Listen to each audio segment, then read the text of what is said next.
ito na po yung parte ng vlog namin. At ang nilalaman po ng vlog namin ay ang paglibot po namin sa senior high, ang grade 11 at grade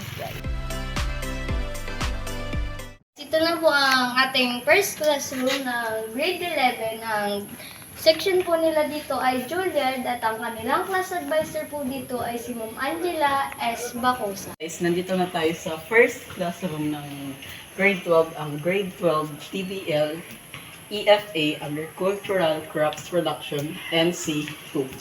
At ang kanilang advisor po dito ay si Ma'am Pilin B. Erenista. So ayan guys, nandito na tayo sa second classroom ng grade 12, ang grade 12 Edinburgh. At ang kanila pong advisor ay si Sir Alvin Olbinado. At ito pala guys, ang aming guidance office na ang guidance teacher po dito ay si Sir Arel Band F. Dusong.